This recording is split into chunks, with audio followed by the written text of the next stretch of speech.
A wealthy man receives a wedding invitation from the ex who shattered his heart, and instead of going alone, he makes a bold, reckless decision. But what starts as a petty game quickly turns into a confrontation with the past. And with a woman far more complex than he ever expected. Comment where you're watching from and enjoy the beginning of this unpredictable journey. It started with a mistake. Elliot Bradford, CEO of Bradford & Company, known in upper circles as both brilliant and ruthless, held the creamy white envelope in one hand and a whiskey glass in the other. His expression was unreadable, but the set of his jaw gave him away. The invitation was handwritten in an elegant serif font. Expensive, pretentious. You are cordially invited to the wedding of Olivia Hart and Charles Maddox. He stared at it, unmoving. Olivia, his ex-fiancée. The woman who had left him with no explanation and no closure, and now this. A wedding invite as if they were friends? He dropped the envelope onto his desk, scoffing. Unbelievable, he muttered. Mason Ray, Elliot's longtime friend and COO, leaned against the doorframe with a fresh cup of coffee. He glanced at the invite and raised an eyebrow. Is she serious? Elliot didn't answer, just stared into his drink. Mason walked in and set the coffee down. You going? To what? Smile while she marries someone else? Elliot said coldly. No thanks. Then show her you're doing better. Take someone, preferably someone gorgeous. Elliot shot him a glance. I'm not parading a socialite around for her benefit. Then don't pick someone obvious, Mason said, walking out with a shrug. Pick someone unexpected. The idea lingered. That evening, after work, Elliot found himself strolling past a diner just outside the financial district. The streets were busy, but his mind was elsewhere, spinning around Olivia. The wedding, Mason's advice, and then, something, or someone, stopped him in his tracks. She sat alone on the sidewalk, back pressed against the brick wall of the diner. Her coat was torn, her hair unkempt, but even in the low light of the street lamps, Elliot could see her face was striking, sharply angled. Defiant, alive, not pleading, not desperate. He hesitated, then walked over. Need money? He asked, slipping his hands into his coat pockets. The woman looked up slowly. Her eyes were startlingly clear, hazel with flecks of gold, and filled with amusement rather than gratitude. What is this? She said. A social experiment? Elliot blinked. You ask, I answer, and then you get to feel better about your conscience before disappearing back into your shiny car? No, he said, thrown. I have a proposal. Her lips curled slightly. Oh, this just keeps getting better. Come with me to an event. One night, I'll pay you well. She laughed under her breath. You offering a makeover and a glass slipper? I'm serious. She looked him up and down, as if weighing whether he was a predator or just a man with too much money and a bruised ego. And what do I have to do? Just smile and behave? Smile. Walk in with me. Say as little as possible. He replied. It's a wedding. Her eyebrows lifted. Let me guess. Your ex? He paused. She was sharp. That's none of your business. She stood suddenly, brushing off her tattered coat. Fine, I'll go. Elliot narrowed his eyes. Why the sudden change? Because, she said, stepping closer, I want to see how far a man like you is willing to go for revenge. The ride to the salon was quiet. Elliot expected the usual awkward small talk, questions, nerves, maybe gratitude, but she stared out the window, completely calm, like she'd been in limousines all her life. You don't want to know where we're going? He asked. Someplace expensive, I imagine. He glanced sideways. You're not curious? She turned to him, eyes glittering. You found me on the street and offered me money to attend a wedding. I doubt you're trying to sell me to a black market organ ring. He laughed. She didn't. She added, you're doing this to make your ex jealous, right? He didn't respond. That's what I thought. He studied her face again. What's your name? Calla. She replied simply. Calla Wynn. Inside the beauty salon, chandeliers sparkled and the air smelled like fresh orchids and expensive hair products. Elliot walked straight to the front desk. I want a full transformation, he said. Hair, makeup, wardrobe, the works. Stylists sprang into action, ushering Calla into a chair. If you want to change your mind, now's your chance, she said as one of them began brushing through her tangled hair. I'm not changing my mind. Suit yourself. Calla said, closing her eyes. But don't expect me to giggle and be grateful. I've seen this world before. It just doesn't impress me anymore. Elliot frowned, but before he could ask what she meant, a stylist ushered him out of the room. Mr. Bradford, we'll take care of her. He lingered near the door for a moment. There was something about Calla Wynne that didn't fit. She wasn't just a street girl looking for a handout. She was something else, something hidden, and something dangerous. The waiting room of the salon was silent except for the ticking of the wall clock. Elliot sat alone, leg bouncing, unsure why he was this restless. It wasn't nerves. He'd faced Fortune 500 boardrooms and brutal negotiations.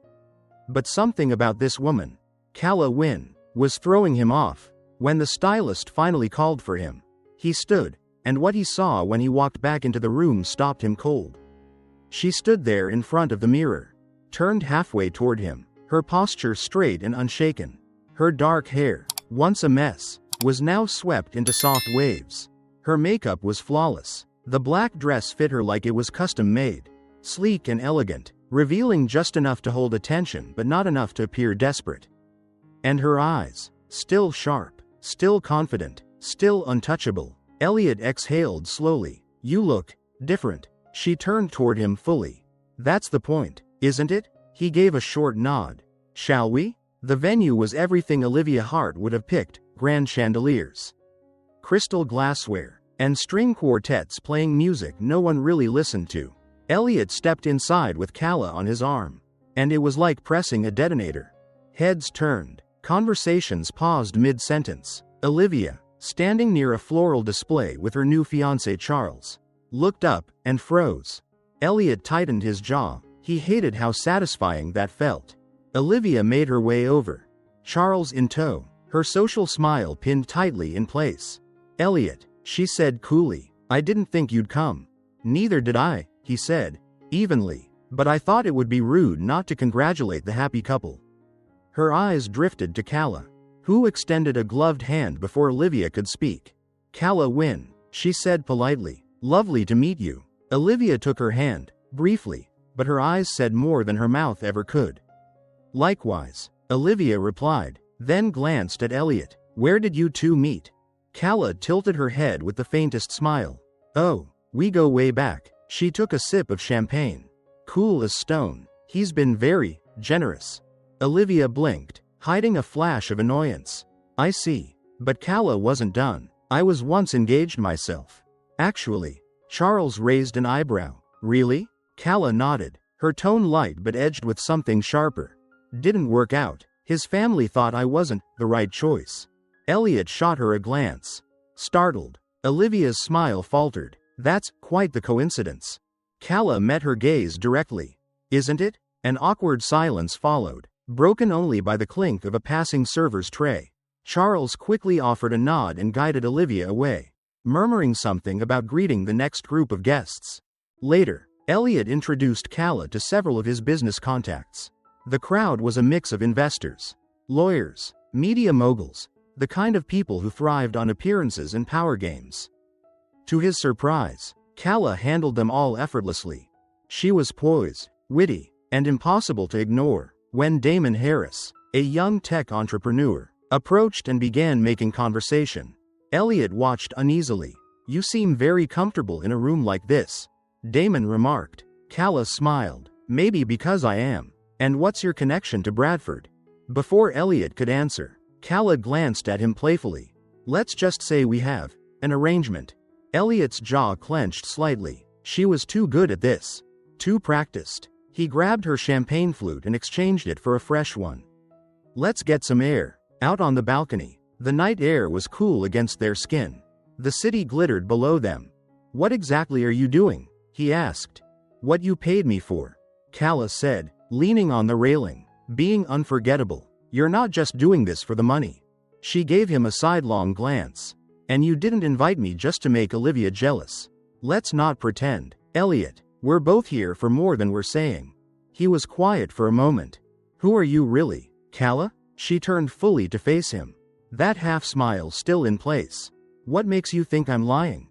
Because I've met people who fake their way through things. But you don't fake anything. You walk into rooms like you belong. And you challenge people who are supposed to intimidate you. Maybe I used to belong, she said softly, or maybe I'm just good at pretending. Before he could respond, a familiar voice broke the silence. Who is she? Elliot? Olivia stood at the doorway to the balcony, arms folded across her satin gown. My guest, Elliot replied. Don't insult my intelligence. I know the kind of women you bring to events. She doesn't fit. Calla stepped forward before Elliot could answer. I appreciate the compliment, she said smoothly. It wasn't a compliment, Olivia snapped. You're right, Calla replied, unbothered. It was an observation, a defensive one. Olivia's eyes narrowed. You think you know me? Calla tilted her head. No, but I know your type. The air grew colder than the wind. Olivia stepped forward, dropping her voice. Be careful, sweetheart. You don't know the kind of fire you're playing with. Calla held her gaze. Neither do you. Later that night, back in her hotel room, Calla sat at the desk with the city lights flickering outside her window. She unlocked a disposable phone from her bag and typed a short message. He took the bait. Start digging into Olivia Hart. Seconds later, the reply came. Already started. Expect confirmation soon. She closed the phone and exhaled slowly, staring at her reflection in the window. Calla Wynne wasn't just a woman Elliot had picked up off the street. She was someone with a plan. And a score to settle. Let me know when you're ready for part 3, where the secrets behind Calla's past and Olivia's betrayal finally begin to surface. The morning after the wedding, Elliot stood by his office window, fingers pressed to the glass, coffee untouched beside him. He hadn't slept, not really. Calla Wynne wasn't who she claimed to be. She couldn't be. No homeless woman walks like that, talks like that, commands attention like that. When his phone rang, he answered before the first buzz finished. Talk. It was his investigator. You were right. She's not who she pretends to be. Elliot gripped the phone tighter. Go on. Her real name is Calla Marin Wynne, daughter of Martin Wynne, founder of Wynne Group Construction. You remember him? The name hit Elliot like a sucker punch. Of course he remembered. Martin Wynne had been a legend until his empire collapsed in scandal and criminal allegations. Embezzlement, fraud, a huge fall from grace. His company had worked on multiple city contracts before everything vanished almost overnight. But what the investigator said next chilled Elliot. Martin was manipulated. Someone used him as a scapegoat. That someone was Olivia Hart. Elliot stared at the skyline. You're sure? Absolutely. I've got emails, internal communications, transaction records. Olivia framed Martin Wynne to protect her own dealings and profit margins.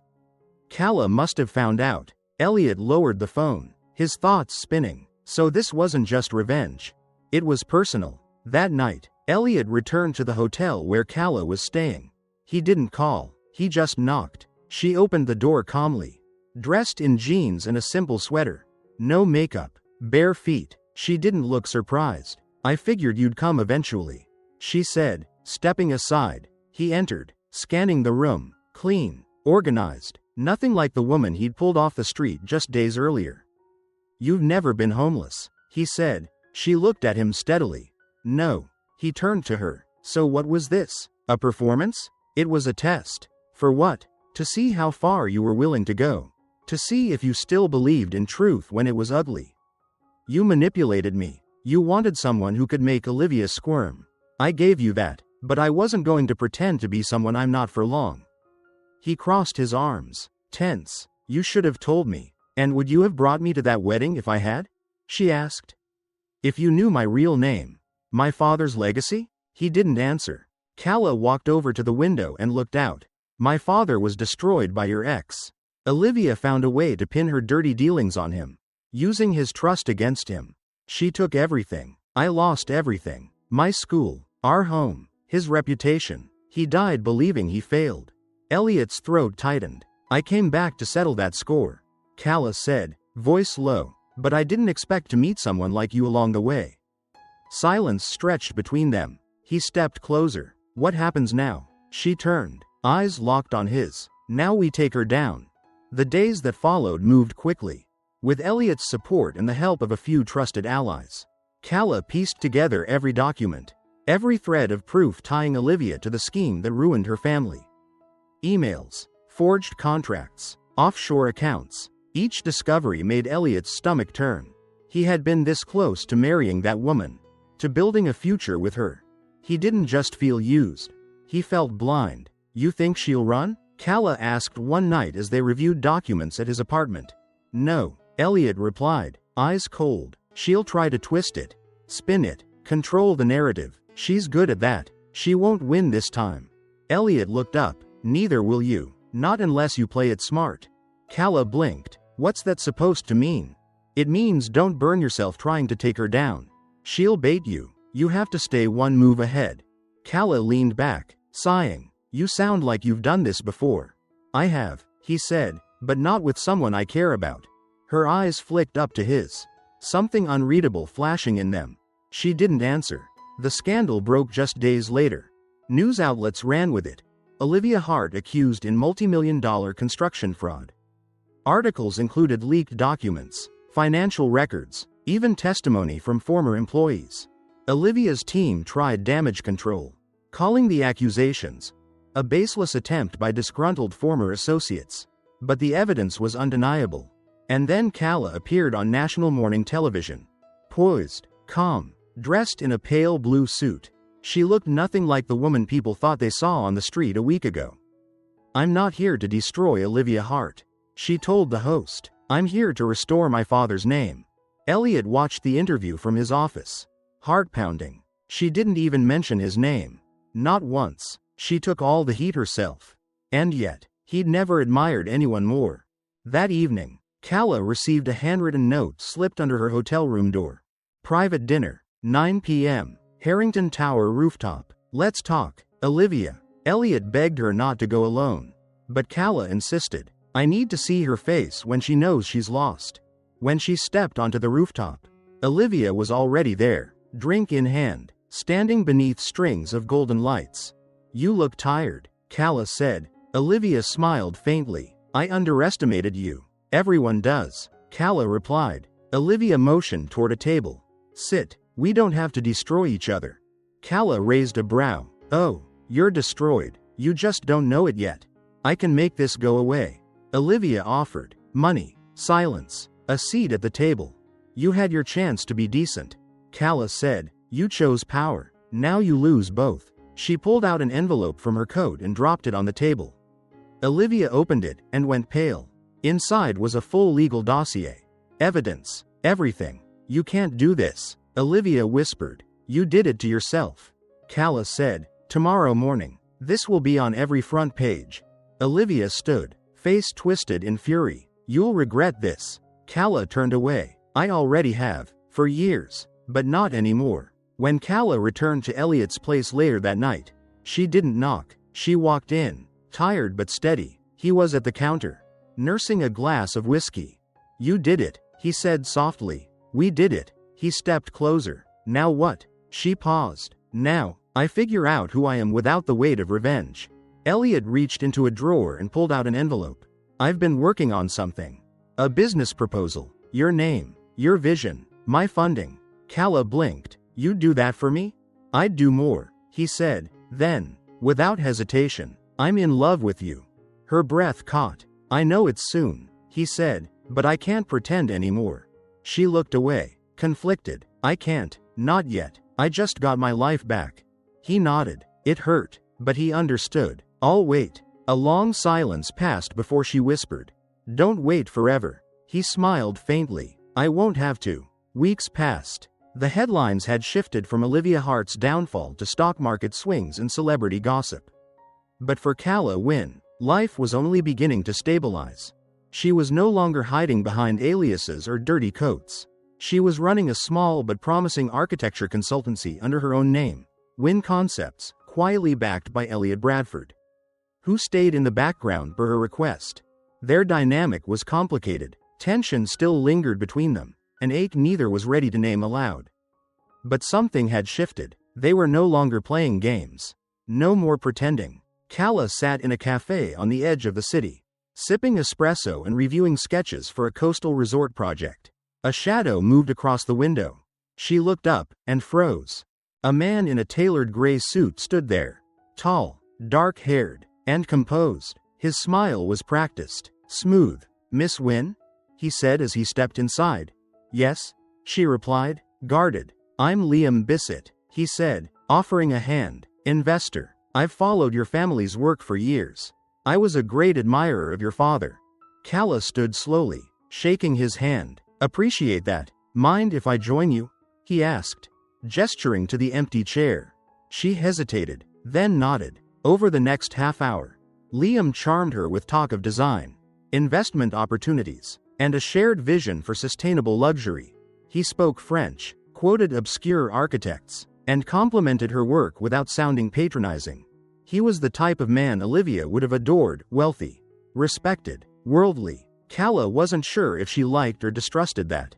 Just as he was wrapping up, another shadow appeared. "Liam Bissett," said a voice behind them. Cold, sharp. "Elliot." Calla's breath caught. Liam rose casually. "Mr. Bradford, I've heard of you. And I've heard about you," Elliot replied, not smiling. Investors tend to leave trails.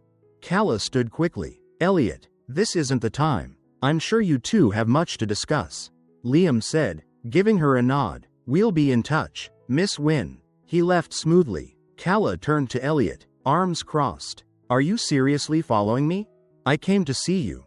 "Not him." She frowned. "So you're keeping tabs on who talks to me now?" "I'm protecting what we've built." "That guy? He's not clean. His last 2 startups were linked to offshore laundering. Quietly buried, but not erased." Calla paused. "How do you even know that?" "I know how to dig," Elliot said simply. "I've been doing it my entire life."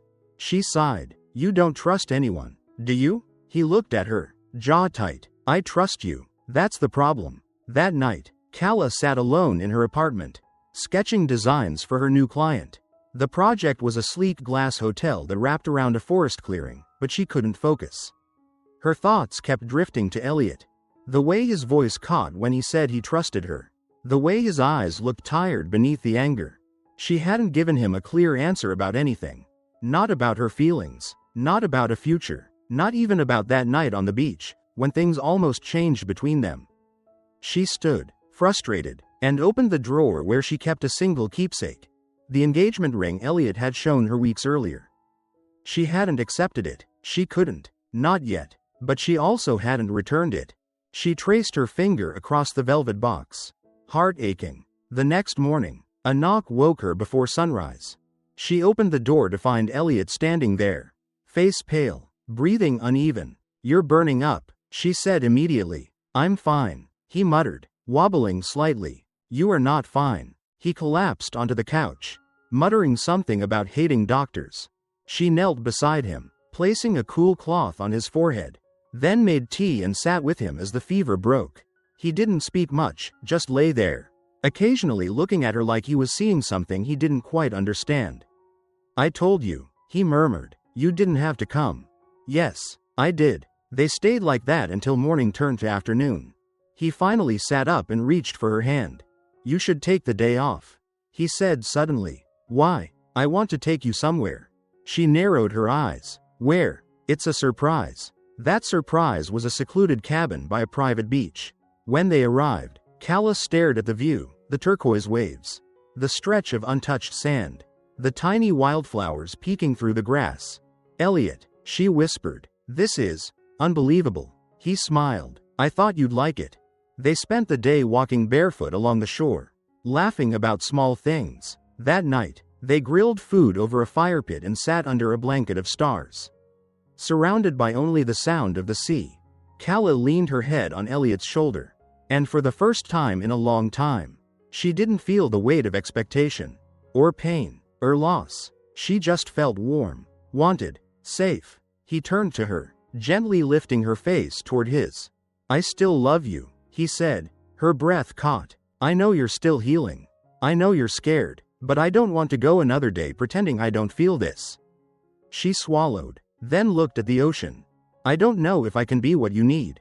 I don't need anything but you," he said, "as you are, walls and all." The silence stretched long. Then finally, she whispered, "Then stop waiting." And she kissed him, not out of guilt, not out of pity, but out of choice. Days passed, then weeks. Their relationship deepened. no longer built on revenge or secrets, but something gentler, realer. Elliot started involving Calla in his business ventures, not as a favor, but as a partner. He respected her input, trusted her instincts. They worked late into the night some days, cooking together in his penthouse kitchen or falling asleep with papers spread across the couch.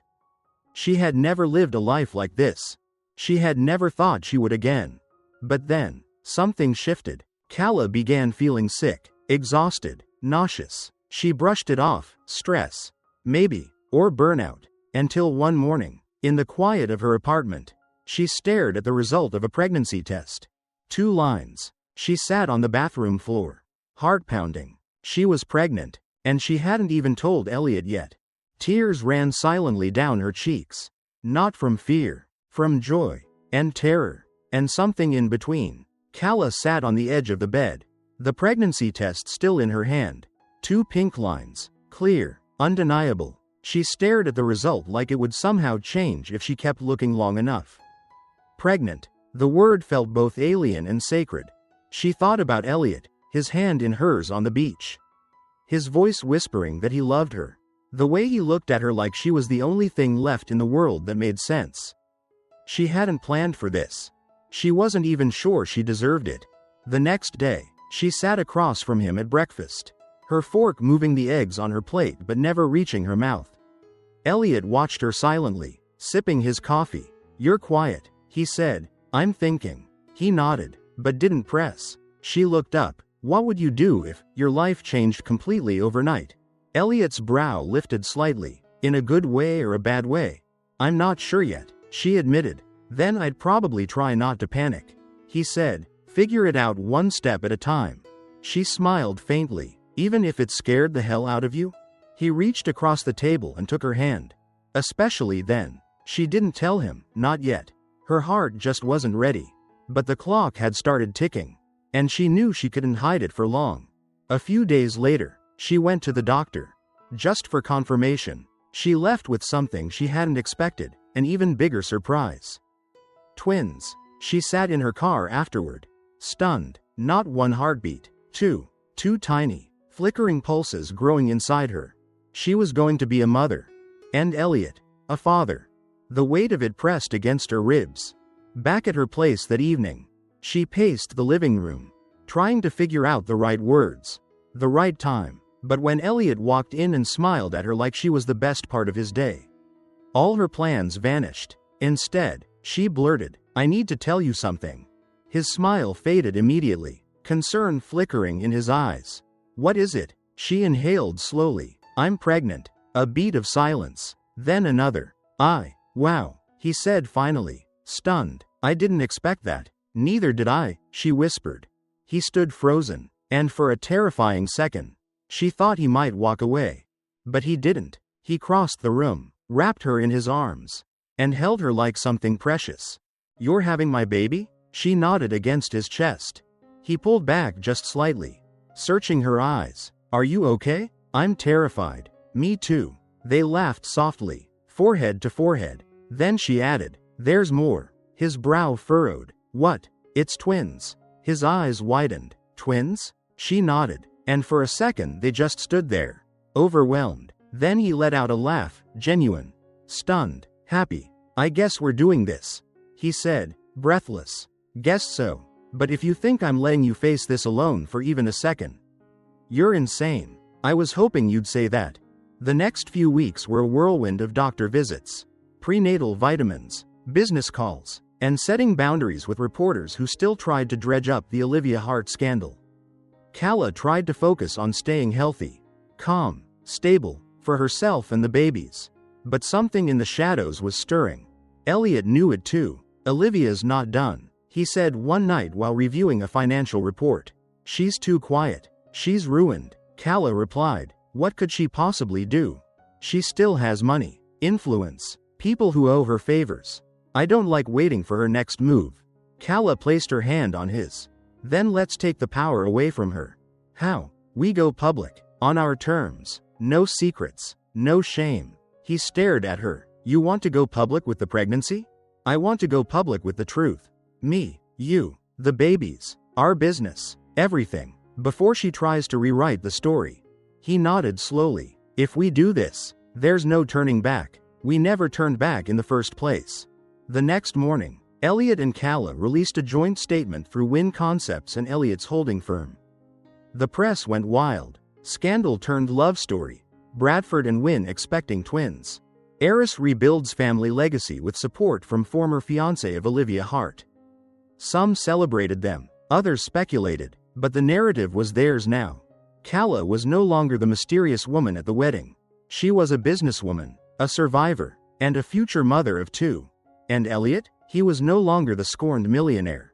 He was a man in love, deeply, fearlessly, and finally free from Olivia's shadow. But just as things began to feel safe again, a package arrived at Calla's office. No return address. Inside, a single photo. Olivia, standing beside a man Calla had never seen before. In front of a building with the Wynn Group logo, before the scandal. On the back, a note scrawled in Olivia's handwriting. Not everything your father told you was true.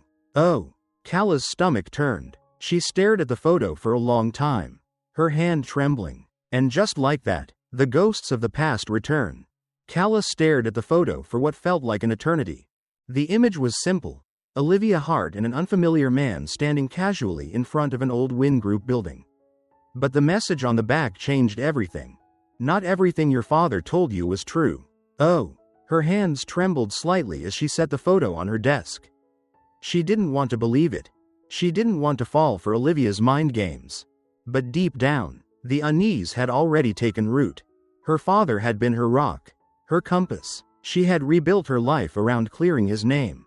And now, with one handwritten sentence, Olivia had cracked the foundation.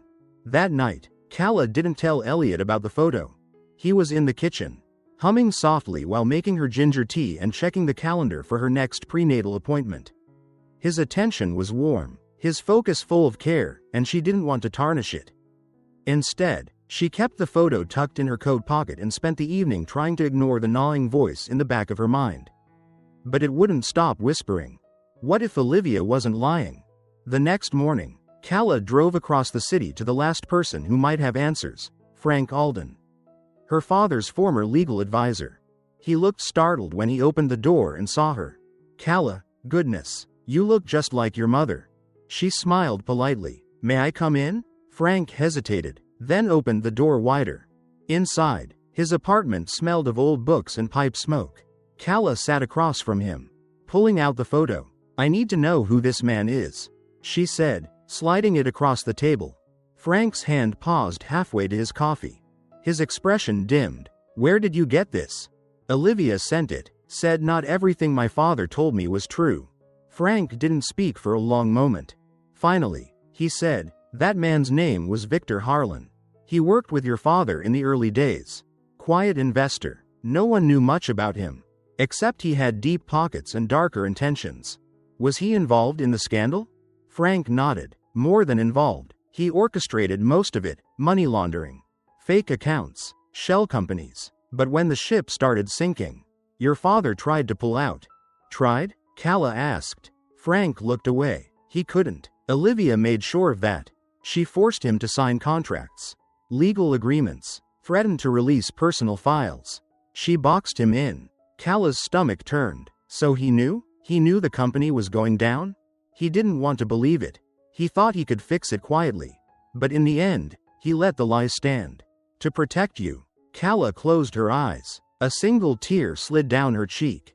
Her father hadn't been innocent. Not completely. But he hadn't been evil either. Just trapped. Like she had been, until now. Later that evening, Calla sat across from Elliot in their living room, finally ready to tell him. There's something you should know, she said, voice quiet. About my father. She told him everything, Frank's admission, Victor Harlan, the contracts, the silence. Elliot listened without interrupting. When she was done, he reached out and took her hand. That doesn't change who you are, he said, but it changes how I see him. I've spent years trying to prove he was wronged. You weren't wrong. He was wronged. But maybe he wasn't just a victim. Maybe he was human. She looked at him, grateful. You always know what to say. Because I've been through the same.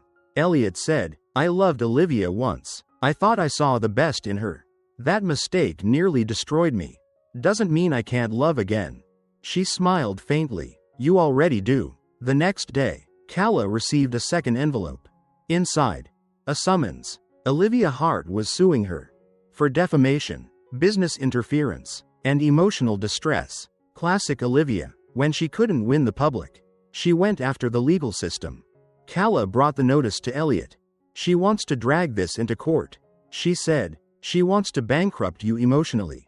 He replied, "She doesn't care about the money. She wants to exhaust you."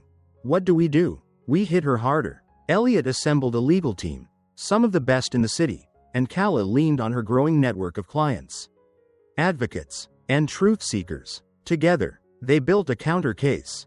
Evidence, testimonies, paper trails that Olivia couldn't erase. Meanwhile, Calla's pregnancy began to show.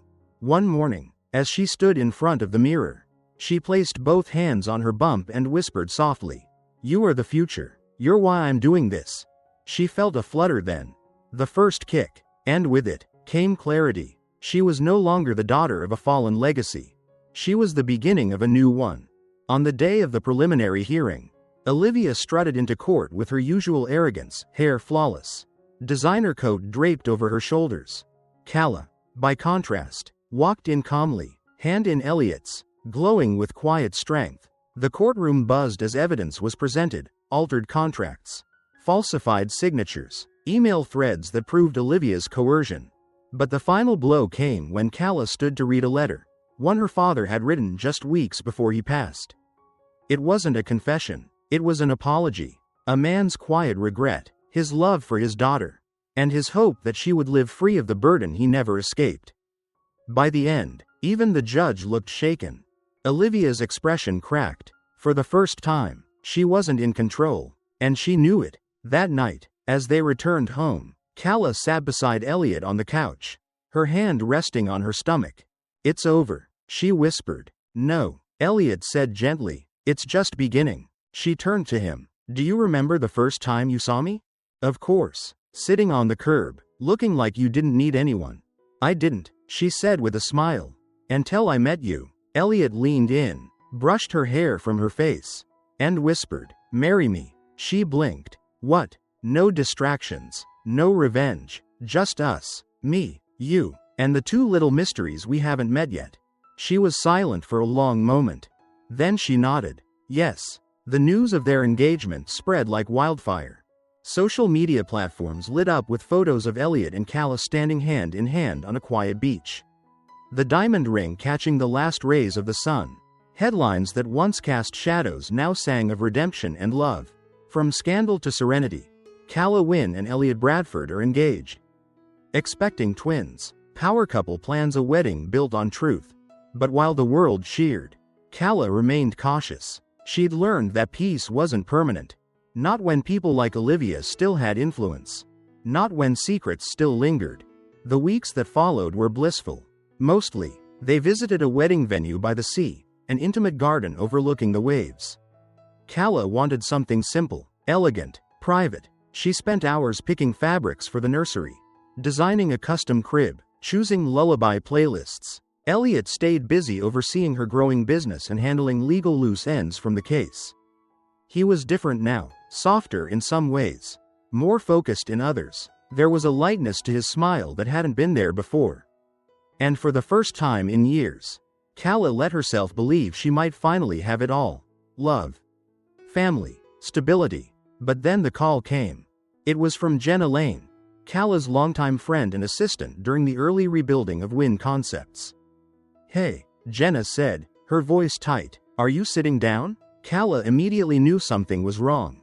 "Tell me." "I just got off a call with a client, new investor from London. Said he was backing out because of something troubling." "What did he say?" Jenna hesitated. "He claimed to have seen a dossier. One with falsified invoices, sketchy real estate flips, tied directly to your name." Calla's heart dropped. "That's not possible. All our deals are clean. Everything was vetted." "I know," Jenna said, "which is why this makes no sense, unless someone is planting it." Calla's eyes narrowed. "Olivia, maybe, but there's something else." "What?" I traced the source of the original file upload. The IP was from someone inside your business. Calla felt the world tilt beneath her. Who? Another long pause. I'm sorry, Cal. It was Blake. Blake Monroe had been Calla's head of finance, brought in by Elliot himself. A former Wall Street analyst with a sharp mind and cleaner record than most. Calla had trusted him. Apparently too much. Elliot was furious when she told him. I vouched for him, he muttered, pacing. He passed every background check. Why would he turn on us now? Calla's expression was cold. Because someone made it worth his while. Elliot's eyes met hers. You think Olivia got to him? She tried to ruin me in court and failed. Now she's trying to make it look like I'm everything she claimed I was. Elliot ran a hand through his hair. We'll call in my tech team. If he left a trail, we'll find it. And if he didn't, then I go old school. Calla raised a brow. Meaning? Meaning I show up, in person, and get answers. 2 days later, Elliot cornered Blake Monroe at an upscale lounge near Midtown. You're going to tell me everything, Elliot said, sitting across from him with calm menace. Blake sighed, defeated. It's not what you think. No? Elliot leaned in. Because it looks like you tried to bury Calla with doctored evidence. I didn't know what I was getting into at first. Olivia approached me months ago, offered me a consulting job at a new firm. Said it was hush-hush, high pay, offshore. Elliot's jaw tightened. And you said yes? I didn't sign anything, but I took the meeting. She gave me a thumb drive and said it was insurance, just in case she needed leverage later. You uploaded it. I delayed it for weeks. But after the trial, she called again, said she'd expose my own past if I didn't play along. What past? Blake looked down. Trading violations. Covered up. If it came out, I'd lose everything. Elliot shook his head. You sold out Calla for a clean record? I didn't want to, Blake whispered, but I was already too deep. Elliot stood. You're going to fix this. Publicly. Apologize. Retract everything. Or I promise, Blake, your clean record will be the first thing I burn. The next morning, Blake released a statement. The documents against Calla Wynn were fabricated under duress. I take full responsibility. Miss Wynn has always conducted herself with integrity. Olivia didn't respond publicly, but a source close to her told reporters she was no longer interested in the past. A quiet surrender. Calla, watching the news in bed beside Elliot, let out a long breath. Do you think she's done? For now, Elliot said, but I doubt she ever truly goes away. Then we keep building, keep loving, no matter what she throws at us. He kissed her forehead. Exactly. Later that afternoon, Calla met Jenna at a local bridal shop to finalize gown fittings. As she stood in front of the mirror, the satin fabric draped perfectly over her growing belly, she felt a moment of stillness. Jenna smiled. You look like you stepped out of a dream. Calla laughed. A very complicated dream with lawsuits, betrayal, and twins. But still a dream, Jenna said. Calla looked at her reflection. She saw a woman who had once been broken, and now stood unshaken. A woman who had fought her way through grief, lies, and deception, who had learned to trust again, love again, and who would soon be a wife, a mother, a builder of legacies, not the one she inherited, the one she chose. The waves rolled gently against the shoreline as the sun began its slow descent behind a cloudless sky. The garden by the sea was adorned in soft white florals, twinkling lanterns, and rows of wooden chairs draped with gauzy silk. Everything was exactly how Calla had dreamed it, simple, elegant, warm. Guests arrived in whispers and awe, their attention split between the view and the radiant bride-to-be. Calla stood inside a private room in the coastal villa, wearing her final dress fitting, a silk gown that shimmered like ocean light, molded gracefully over her baby bump. She wasn't nervous. She was ready. Jenna adjusted her veil. You look like you belong to a fairy tale. Calla smiled. Maybe I do, but this one had some dragons. They both laughed. Meanwhile, Elliot stood at the altar in a black tailored suit, adjusting his cuffs with shaking fingers. Not from nerves, those had passed, but from emotion. He watched the guests settle, saw familiar faces, family, friends, investors turned loyalists, even a few unexpected allies from the old days. But it wasn't until the music shifted that everything fell quiet. Calla stepped through the archway, her hand gently resting on her belly, her smile soft but radiant. Elliot's breath caught. In that moment, he didn't see the woman who had once been found on a curbside in worn clothes. He saw his partner, his future, the one who had saved him as much as he had saved her. The ceremony was brief but heartfelt. They exchanged vows filled with laughter and memories about ginger tea, power outages, old balconies, and late-night dreams. Calla's voice trembled only once. "I thought I'd lost everything, but then I found myself. And I found you. Loving you has been the most unexpected, most powerful choice I've ever made.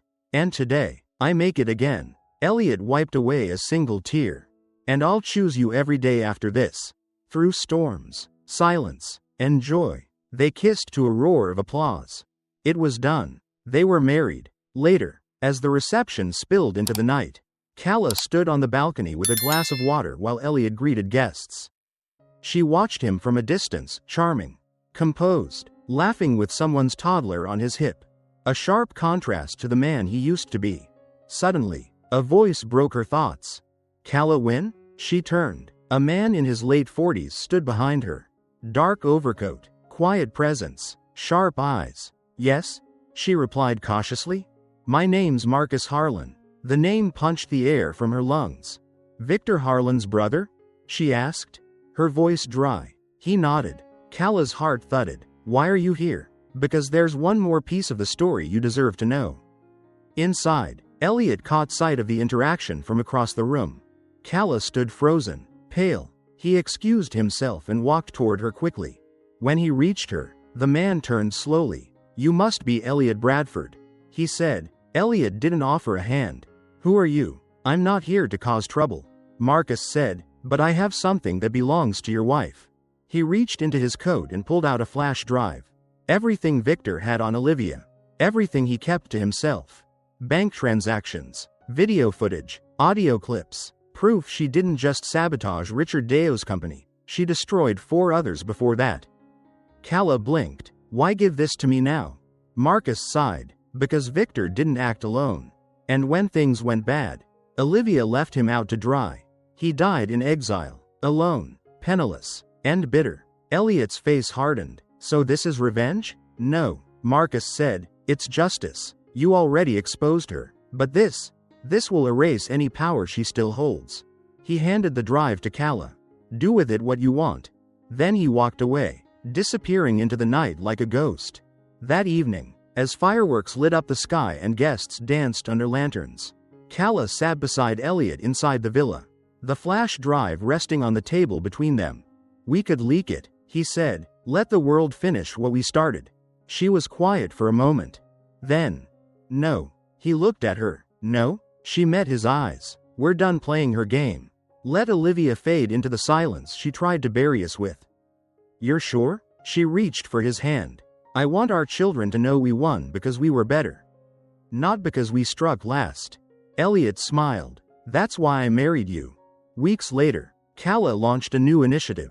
The Deo Foundation, a nonprofit to support women rebuilding their lives after loss, financial ruin, or betrayal. She poured herself into the mission, creating mentorship programs, startup grants, and community shelters. The name was personal, not just for her father. For herself. Elliot continued to invest, quietly stepping back from the spotlight. His new role was clear. Be the man behind the woman who had redefined his world. They took long walks, hosted dinners, counted baby kicks, and laughed more than they ever thought possible. One crisp morning, just as dawn broke over the waves, Calla clutched Elliot's hand in the hospital room. 2 hours later, the cries of their twin daughters filled the air. Hearts full, lives whole, no more secrets, no more shadows, just the light of a new beginning. The nursery was quiet except for the soft hum of the ocean breeze fluttering through sheer curtains. 2 bassinets stood side by side beneath a skylight, where the moonlight painted delicate silver outlines on the blankets. Calla sat in the rocking chair, one baby cradled in her arms, her fingers gently tracing the girl's tiny fingers. The other twin slept peacefully nearby, her lips forming a soft pout. Elliot stood in the doorway, watching them. The sight never failed to anchor him. You should be resting, he said gently. I tried, she whispered back, rocking slowly, but I can't stop looking at them. He crossed the room and knelt beside her, touching the baby's foot with a reverence that came from a man who once thought this life was out of reach. Do you ever think about how we got here? She asked. All the time, he said, and still, it doesn't feel real. They named the girls Lena and Mira, names that meant light and ocean in old languages Calla had once studied during her loneliest nights. The first few weeks were filled with sleepless nights, colicky cries, warm bottles, and lullabies sung off-key. But beneath the exhaustion was something unshakable, joy. The kind neither of them had ever expected to find. One morning, Calla sat with Mira on her chest and read through an email from a journalist at the Herald. I'm writing a piece on the rise of the Deo Foundation and its founder. You've redefined what it means to reclaim a legacy. Would you be open to a feature? She stared at the screen for a long time. Elliot peeked over her shoulder and raised a brow. Are you going to say yes? I don't know, she admitted. It still feels strange, seeing my name attached to something good. Something celebrated. He kissed the top of her head. You earned every bit of it. Calla looked down at her daughter, asleep against her heart. Yes, she said finally, but I want the story to be about what we built, not just what we survived. A month later, the Herald article was published with the headline, From Ashes to Impact, How Calla Wynne Turned Tragedy into Triumph. It was honest, empowering. It spoke of her journey without glamorizing the pain, of her love for her daughters, her commitment to giving others a second chance, and her refusal to let the past define her. The response was overwhelming. Women from all over the country wrote in, survivors, dreamers, builders like her. And that's when Calla knew this wasn't just her story anymore. It was a movement, but not everyone was thrilled. A quiet tip came in through Jenna. A corporate board member connected to the old Harrington network was lobbying to shut down one of Calla's urban renewal projects, citing improper land acquisition and historical preservation. It wasn't coincidental. It was retaliation. Elliot sat across from her in their home office, the twins napping nearby. They're still trying to fight us in the shadows, he muttered, because they know they can't do it in the light anymore. Calla replied. She leaned back, folding her arms. Then we keep going. We don't push back. We build around them. The truth is our best ally. Elliot smiled. I'll call the lawyers. Months passed. The twins grew into wide-eyed toddlers with mischievous smiles and an uncanny knack for escaping nap time. Calla balanced motherhood and mission with grace, while Elliot became known as Mr. Diaper Strategy, a title he wore with pride. One evening, while hosting a dinner for the board of the Deo Foundation, an unexpected guest arrived. It was Victor Harlan's son, Jonah, younger than Marcus, quiet, thin, with eyes that looked like his father's. Calla's first instinct was caution, but Jonah extended his hand. I'm not here for revenge. I'm here to make amends. Over dinner, he shared that he'd been combing through his late father's records, that Olivia had promised him a stake in Wynne Concepts before the downfall. That Victor hadn't just been complicit, he believed in the destruction. And when it didn't work, he drank himself into bitterness. I don't expect forgiveness, Jonah said softly, but I'd like to donate his estate to the foundation. Maybe do something better with the damage. Calla studied him for a long time, then nodded. Let the past pay for the future. Later that night, after the guests left and the girls were asleep, Calla and Elliot sat in the garden beneath the stars. I used to think redemption was only for people who were blameless, she said. And now? He asked. Now I think it's for people who fight to be better, who don't hide from the truth, even if it hurts. Elliot took her hand. You've become the woman your father hoped you'd be. She turned to him, eyes shining. No, she whispered. I've become the woman I chose to be. On the first birthday of Lena and Mira, friends and family gathered in the seaside garden where Calla and Elliot had married. There were balloons, chocolate cake, tiny shoes scattered across the lawn. Jenna gave a toast to Calla and Elliot, to miracles born in unexpected places, to love found on sidewalks and grown in sunlight, and to a future that no scandal, no lie, and no betrayal could ever take away. Calla stood and looked around, at Elliot, holding both girls, at her friends, her chosen family. And for once, she didn't feel like she was surviving. She felt like she was home. The invitation came wrapped in linen-textured paper with a gold-embossed seal. It arrived on a rainy Tuesday morning, quietly slipped between newsletters and baby product catalogs. Calla opened it absent-mindedly while feeding Lena oatmeal and dodging Myra's attempts to throw her spoon. Her eyes paused over the letterhead. The Global Impact Coalition. Women in Innovation Summit, Paris, France. We cordially invite Calla Wynne to headline our keynote series and announce the European launch of the Deo Foundation. Her hands stilled. This wasn't just an event. It was an opportunity to take her work global. That night, after the girls were asleep, Calla sat beside Elliot on their garden bench under the soft hum of string lights. He read the letter twice, then looked up at her. "This is huge," he said. She nodded. It would mean branches in 4 countries, partnerships with the UN, World Bank, and private philanthropies. A true international platform. "And you're hesitating?" She exhaled. "It's not the opportunity. It's the cost." Elliot leaned back. "What do you mean? If I do this, it's flights, press, strategic meetings. I'll be gone for weeks at a time. The twins are barely walking. You're just starting to breathe again after everything. And we just found our rhythm." He took her hand. "Do you want it?" "I think I do," she whispered. "But I don't want to lose this." He smiled softly. "Then let's find a way to have both." The following week was filled with quiet planning. Calla met with the board of the foundation. They were enthusiastic. She consulted with child development specialists about traveling with toddlers. Not ideal, but not impossible. She spoke to PR teams, attorneys, and Jenna, who offered to temporarily relocate to Europe to help set up operations. Even Elliot reached out to contacts in Paris to scope out properties and security measures. It was happening, all of it, and yet, one evening, while packing, Calla found herself staring at a small painting her father had given her as a child. It was of a small village house with a wooden porch and a big oak tree. Her father used to call it the dream home.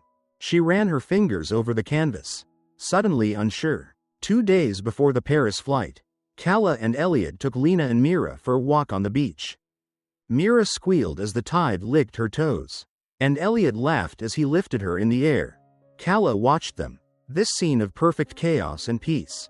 She looked at Elliot. "If I say I can't go, would you be disappointed in me?" He turned to her gently. "Not for a second. But what if this is a once-in-a-lifetime chance? Then it'll still be there when you're ready." He said, "But if you go and lose yourself, lose us, then what was the point?" That night, Calla sat alone at her desk with 2 envelopes in front of her. One was her flight confirmation. The other, an offer to license the Deo Foundation's programs globally, without requiring her to relocate. She could stay rooted and still grow. She closed her eyes, then picked up a pen. At sunrise, Elliot found her on the porch. She handed him a mug of coffee. "I made a decision." He raised a brow. "I'm not getting on the plane." He stared at her, then smiled slowly. "What change?" "Nothing," she said, "and that's the point. I love my life, my girls, you, this home, and I've spent too many years chasing power to realize I already have the most important legacy." He touched her cheek gently. "I'm proud of you. I'm proud of us." Instead of Paris, Calla held a live-stream summit from their home on the coast. She sat before the camera, her twins toddling in the background, Elliot just out of frame with a bowl of snacks. Her keynote went viral. You don't need a skyscraper office to change the world. You just need a place to begin. A community to trust. A truth to stand by. By the time she finished speaking, donations had doubled, and over a dozen countries had signed on to pilot her programs. From her porch, in bare feet, with baby squeals echoing in the background. One afternoon a few weeks later, Jenna surprised her with a framed newspaper article. The woman who said no to power and built a legacy from her living room. Calla laughed. "They make it sound like I live in a shack." Elliot smirked. "To be fair, there are always Cheerios stuck to the floorboards." She leaned against him, feeling the sun warm her skin. "I used to think my story ended when I lost everything," she murmured. "But now, I realize it only began when I stopped running." He looked at her. "So where do we go from here?" She smiled. "We stay. We grow. We raise daughters who know what real power looks like. And what does it look like? He teased. Calla reached for his hand. It looks like choice. If this story touched your heart, please like, comment, and subscribe to Tellinight. At Tellinight, stories remind us that healing begins with hope. And even the gentlest kindness can rewrite a destiny. Don't forget to tap the bell so you never miss a story that could brighten your day or transform your perspective. Until our next story, keep your heart open and your spirit brave.